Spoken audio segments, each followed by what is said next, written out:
Welcome to the Financial Freedom Podcast with your host, Lorna Poole, sharing the secrets to creating wealth, investing, and that all-important money mindset. To find out more and accelerate your journey to financial freedom, head on over to www.lornapoole.com to get started.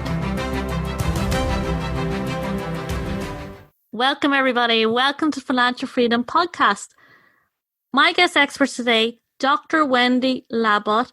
She has a doctorate of business administration in entrepreneurship with over 36 years of experience as an entrepreneur.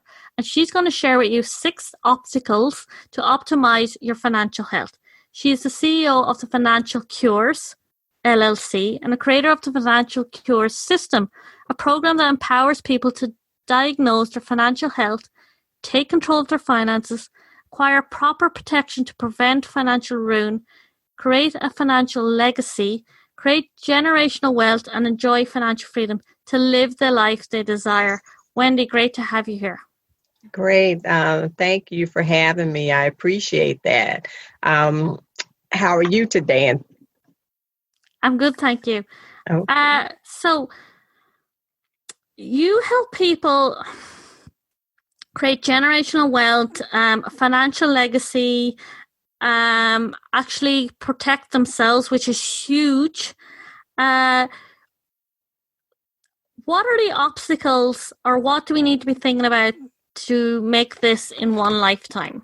Okay. Well, I mentioned the 6 obstacles to optimize financial health, but the bottom line is 6 obstacles to be successful and financially free.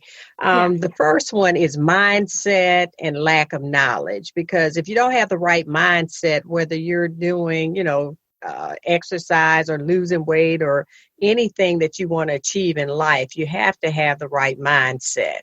And then you have to understand what principles are involved in that process. So the lack of knowledge, if you don't have that, then it'll be more difficult for you to succeed.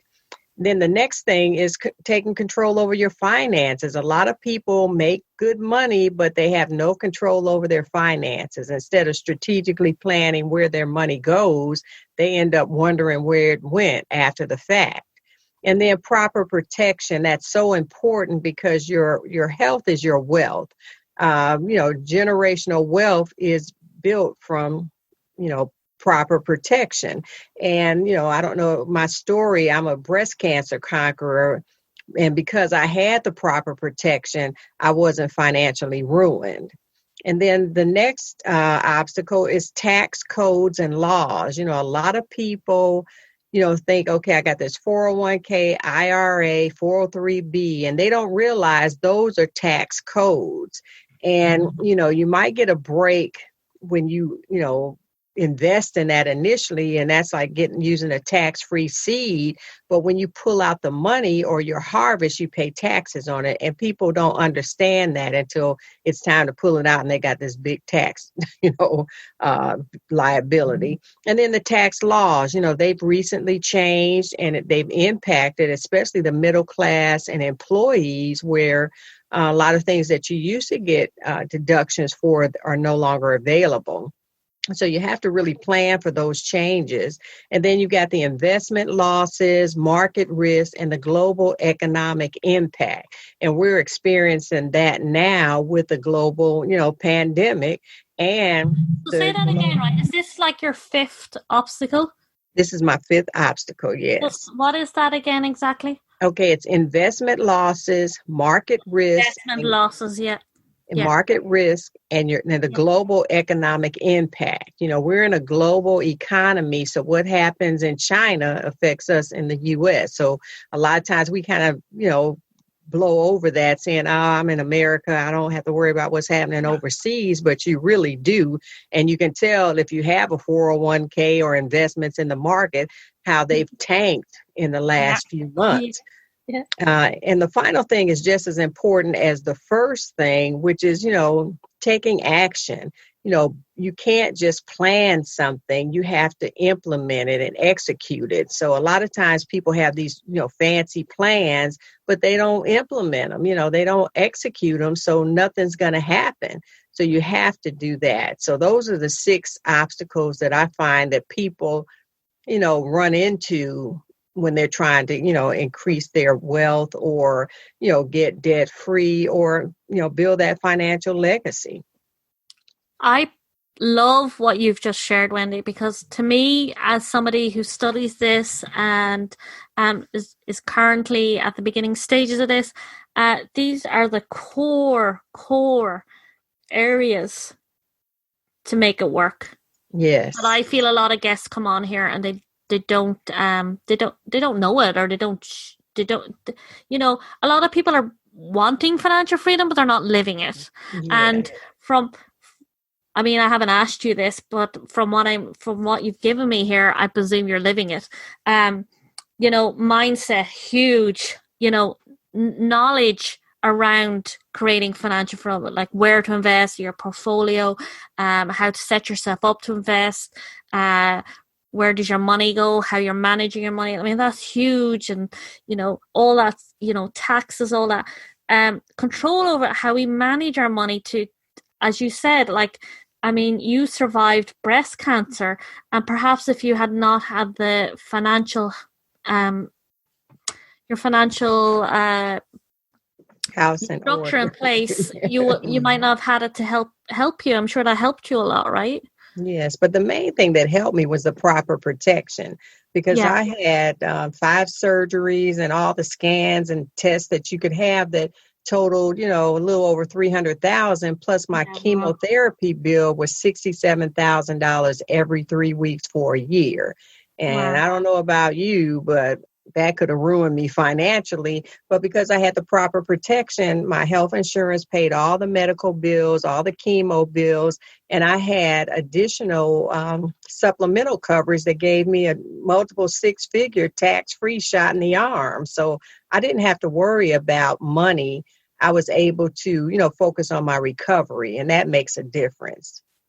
Yeah, it takes one, cancer is scary and stressful, and taking the financial burden out of it must have been huge. It was very much so. Taxes take a lot of a lot out of our money if we don't manage that correctly. And as you said earlier, that especially with COVID, people's with the market, their net worth dropped a lot. And great to have a plan, but if you don't put it in action, how much use is it? So let's go in a little deeper into all of these. Why is mindset so huge? Well, that's huge, because if you don't think right, you can't do right. So if you're not thinking about your goal and implementing it, and you've got to decide, commit, and take action.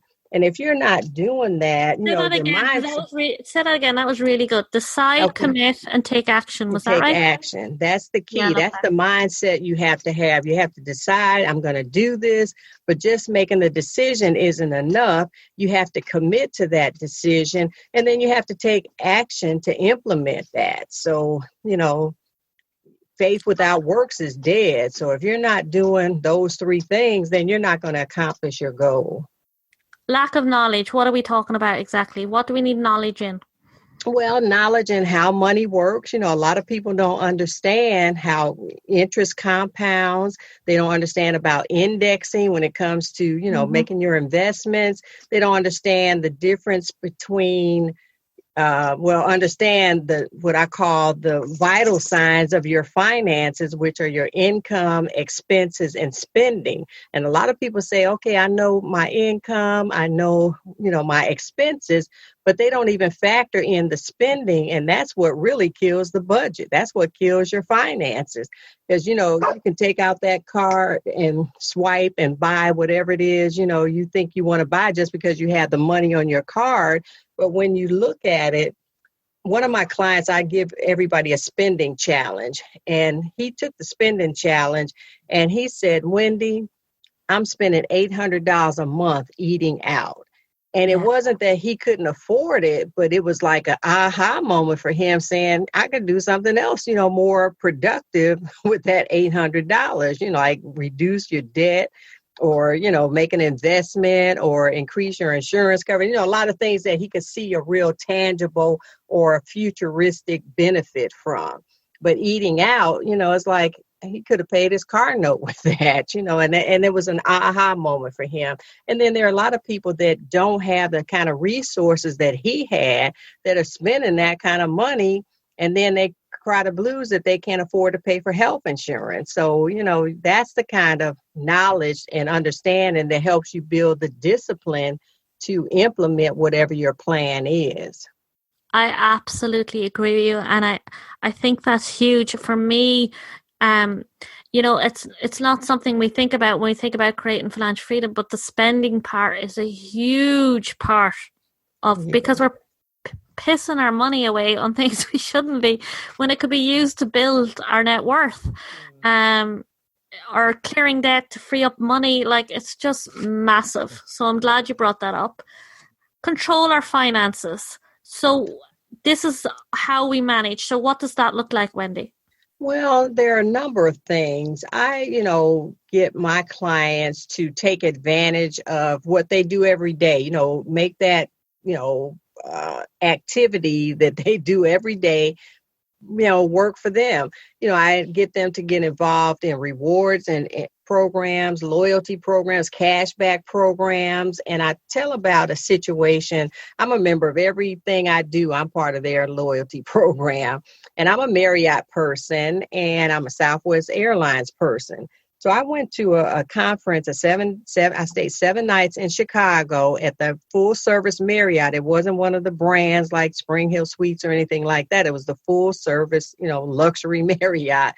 And because I, am a loyal rewards point recipient, I was able to book my 7 nights there with my points. And when I got there, because I'm a titanium member, I was upgraded to a suite.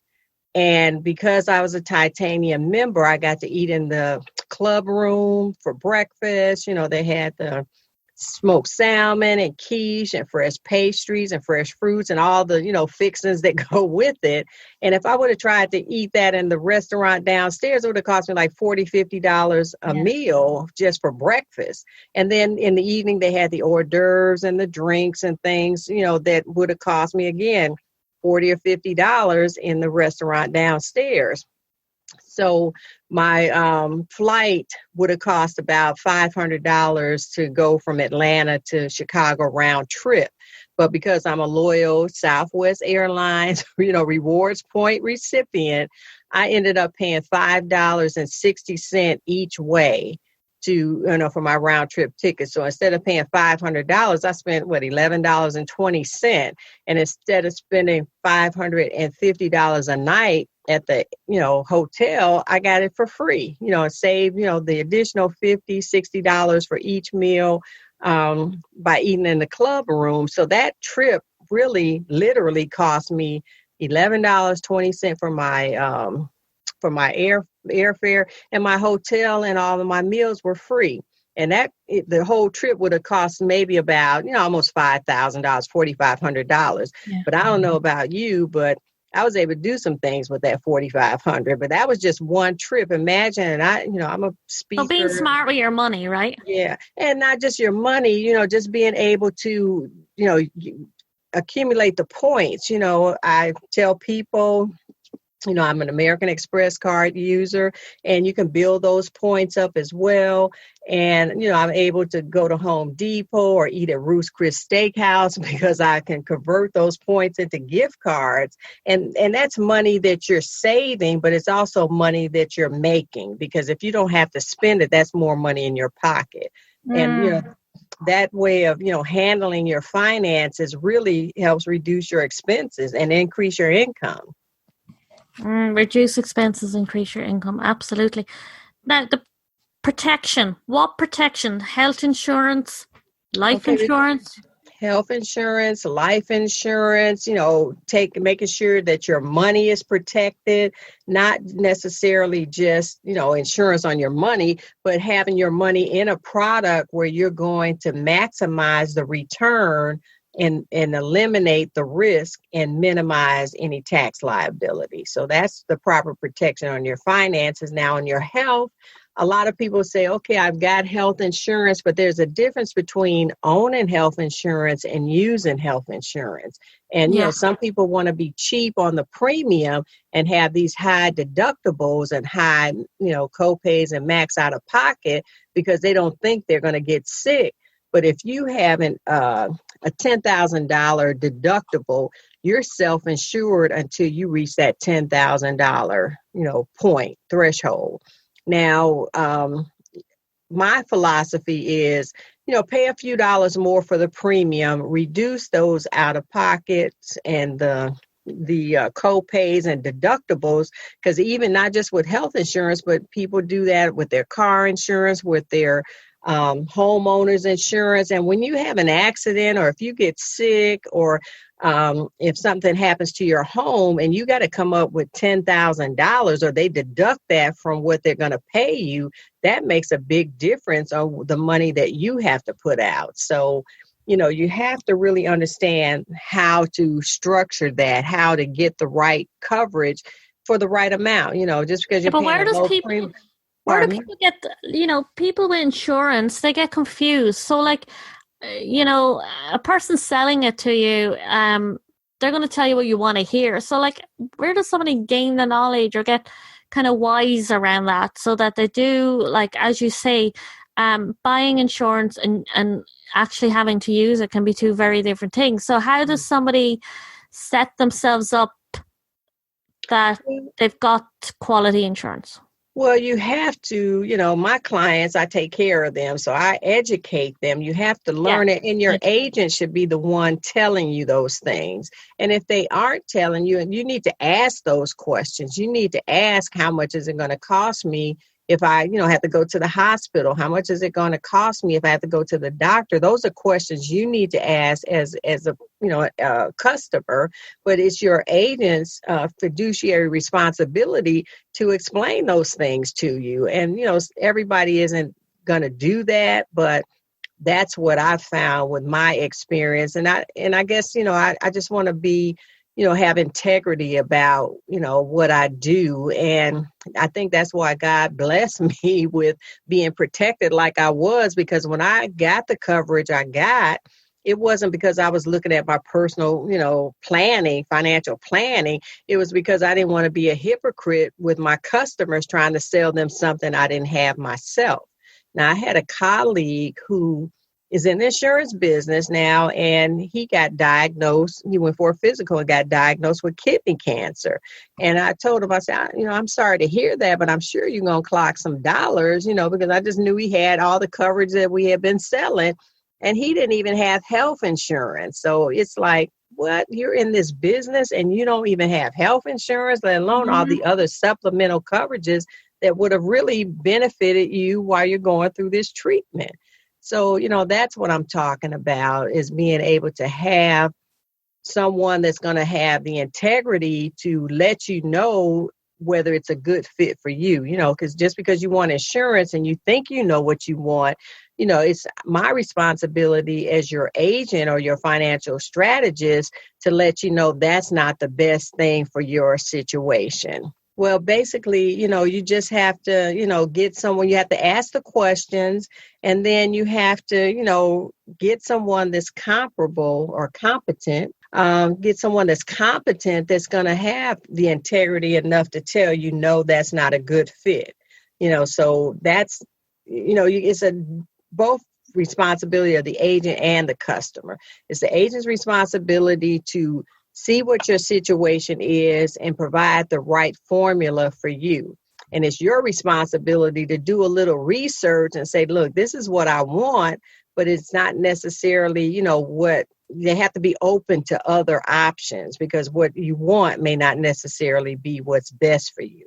And Wendy, before we wrap it up, just quickly mention tax, the investment loss, and action? Just quick, a few little points on them three. Okay. Taxes, like I said, you have to realize that 401ks, IRAs, 403bs, those are tax codes, and you have to understand how they impact you. Tax laws have changed where you're not getting the same deductions that you used to get, especially if you're an employee and you used to write off things that, your employer wasn't reimbursing you for. Now, investment losses, market risk, and global economic impact, we're experiencing that now, but there's a way to invest that's indexed to the market, which means So what do you mean by that? What's indexed to the market? Okay, indexed to the market means that you have a ceiling and a floor. The ceiling, say, could be 15%, and if the market does 18%, you're only going to get 15%, but it has a floor of 0, and some products have 0.25%, but if it crashes like it's done, you won't suffer the loss. You won't make any money, but you won't lose any money, which is more important. Your principal and any earned, interest or returns is intact. So that's something that's important. And a lot of people aren't aware of that. And then, like I said, how do you set that up? Is that by diversification or? No, it's different products. Like we have the Index Universal Life, which gives you 3 buckets. The traditional death benefit, the living benefits that pays you while you're living. If you experience heart attack, stroke, or cancer or other diseases, you can still get up to 90% of your face value while you're living. And then it has the investment part, which is the index part where you're indexed to the market, which means that, you flow with what the market does, but it's not going to take a loss. This is a package deal investment you're talking about, is it? It's part of it.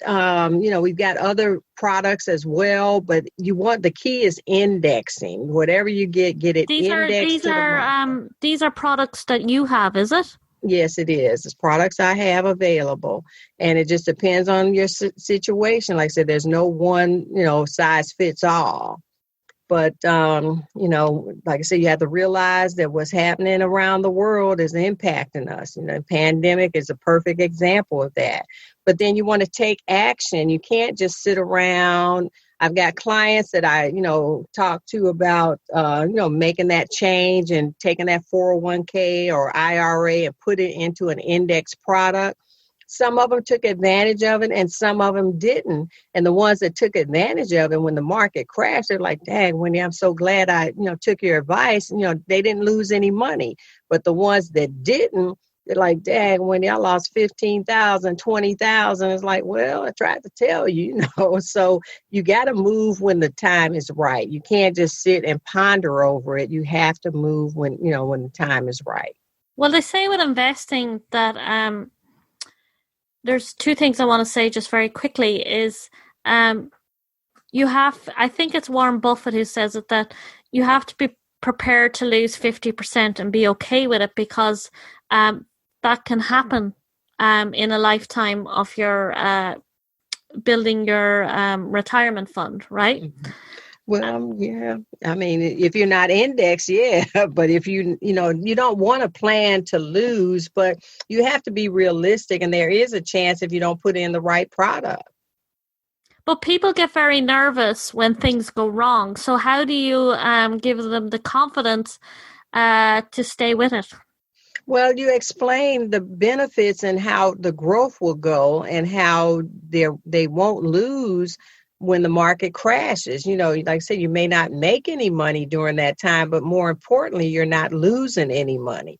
That money that, one client had, that 401k, or not really the IRA, when he switched it over, he was making money. And then when the market crashed, he didn't lose anything. He stayed right where he was at that point. But the one that didn't switch over, they lost, like I said, $15,000 in one swoop. And when it's time to try to come back, when the market gets better, they're coming from the basement instead of coming from the floor that protected them with the indexing. So, I have a little graph that I show my clients so they can see, based on real numbers and real scenarios from the .com industry, rise back in 2000. to, the housing market, banking crash and all that, and to where it was ending at 2017. And the difference was, twice as much. The people that were in the market, if they invested $100,000, they ended up with like $237,000. But if they invested indexed to the market, they ended up with $425,000. So that's almost getting twice the return, with, like I said, without losing any money. And that's where, when they see the graph and I explain it, they understand. But, some people are just, stuck on the traditional way of doing things. So, times have changed and you have to, be innovative and, pivot enough to make it work based on the new scenario. Because we're going to have a new normal. We have a new normal and we have to adjust to it. So, Wendy, thank you for being here. For anyone listening to this, we've had an amazing conversation. What's the kind of one aha you want to leave them with about financial health? Well, the aha I want to leave them with is, it's not as bad as you think it is, and you can do something about it. And a lot of people say, oh, I can't do anything. They just want to kind of go with the flow, but you have to swim and make it happen for yourself. But again, like I said, you have to know, you have to change your mindset, and you have to understand and get a strategy to be able to implement that plan and see and monitor it to make sure that, it can help you go in the direction you're trying to go in. Love it. Wendy, how does somebody get in contact with you or find out more about you? Well, I'm offering all your listeners a gift, which is a free guide to diagnose your financial health, and they can get that by texting the word guide, GUIDE, to 770-796-4944. That's guide, GUIDE, to 770-796-4944. Or they can check me out, connect with me through my website, which is thefinancialcures.com. Love it. Thank you for being here. This has been amazing, and thank you for sharing with us today. Well, thank you for inviting me, and I appreciate it, and you stay safe. I will. Okay. Hey, everyone. Remember to join us in the Private Financial Freedom Podcast Facebook group with me, your host, Lorna Poole. This is a safe haven of like-minded wealth-getting go-getters who, like you, are on their journey to creating financial freedom in their life. This is where you and I can get intimate. I can give you the support and guidance to go from where you are now to where you want to be, developing your wealth mindset and creating your financial freedom life. Join at www.facebook.com/groups The Financial Freedom Podcast. You will see the links to this on the website. It's in the show notes, or type it into the Facebook group. All you have to type in is Financial Freedom Podcast and you will see us there. Look forward to seeing you in the group. Take care. Thank you for joining us on the Financial Freedom Podcast to creating wealth, investing, and developing your money mindset. To get started today on your journey, head on over to www.lornapoole.com and grab your free course, 5 Steps to Breaking Free from Your Poverty Mindset and Accelerating Your Journey to Financial Freedom. See you there.